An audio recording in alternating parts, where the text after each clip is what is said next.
सीटों के बंटवारे का ऐलान क्या किया, संकट एनडीए के समीकरण पर उठने लगे क्योंकि इस समीकरण में शामिल विकासशील इंसान पार्टी ने ऐलान कर दिया कि वो अकेले अपने दम पर विधान परिषद का चुनाव लड़ेगी। और तो और मुकेश सहनी ने एनडीए को सिर्फ 2 दलों का ही गठबंधन करार दिया। तो क्या बिहार एनडीए का समीकरण बदलने वाला है? क्या राजनीति में कोई खेला होने वाला है? एमएलसी सीट बंटवारे के बाद बागी बने सहनी। कहा एनडीए में 4 नहीं सिर्फ 2 पार्टियां बची। सहनी को बीजेपी ने दी अकेले लड़ने की चुनौती।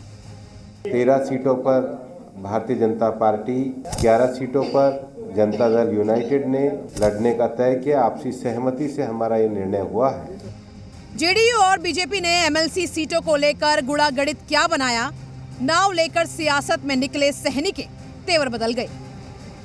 नाव की पाल खींचकर एनडीए की धारा से बगावत को उतारू हो गए और ऐलान कर दिया कि सियासत की नदी में वो अकेले ही नाव चलाएंगे। भारतीय जनता पार्टी और जेडीयू अपने आप में बड़ी पार्टी है। गठबंधन तब करता जब अपने आप को कमजोर महसूस करता है। 24 सीट पे हम अकेले अपने प्रत्याशी उतारेंगे। सहनी यही नहीं रुके, वो तो एनडीए के सियासी समीकरण पर सवाल उठा गए। दावा कर दिया कि एनडीए में 4 नहीं 2 दलों का गठबंधन है। तो क्या बागी सहनी बगावत को लेकर गठबंधन छोड़ेंगे? ये चुनौती बीजेपी ने दी है, लेकिन जेडीयू समझने समझाने की बात कह रही है। उनको रोका किसने 24 सीट पर लड़ने से? कोई पैर धर के बांधे हुए है? सबको लोकतंत्र में फ्रीडम है, उनको भी फ्रीडम है। राजनीति में कभी भी कुछ भी होता है, ये इतिहास बताता है, इसलिए इस पर कोई बहुत ज्यादा टिप्पणी करने की जरूरत नहीं है। उधर एनडीए में मचे घमासान पर कांग्रेस और आरजेडी ने तंज कसा है। आरजेडी की माने एनडीए में सहनी की नाव डुबाने की तैयारी चल रही है, तो कांग्रेस की सलाह को नाव लेकर सहनी आगे निकल जाए। देखिए, भारतीय जनता पार्टी हिटलर शाही है, दमनकारी भी है।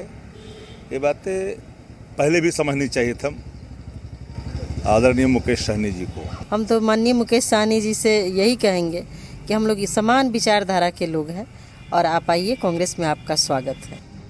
उधर सहनी की तरह मांझी के हाथ भी कुछ नहीं लगा, लेकिन मांझी के तेवर अभी ठंडे हैं और सहनी को भी संयम बरतने की सलाह दे रहे हैं। हिंदुस्तानी आवाम मोर्चा की माने तो एनडीए में सब ठीक है। कहीं कोई नहीं जाने वाला है, कहीं कोई नाराजगी नहीं है। एनडीए में ऑल इज वेल है। सहनी ने जिस तरह से बागी तेवर अख्तियार किए, उससे मुश्किल एनडीए की होगी। लेकिन बीजेपी जिस तरह से सहनी को चुनौती दे रही है, उससे सियासी खेल का दूसरा पहलू नजर आ रहा है। तो क्या सहनी की बगावत को मैनेज करने की तैयारी है? ये बड़ा सवाल है। Bureau report,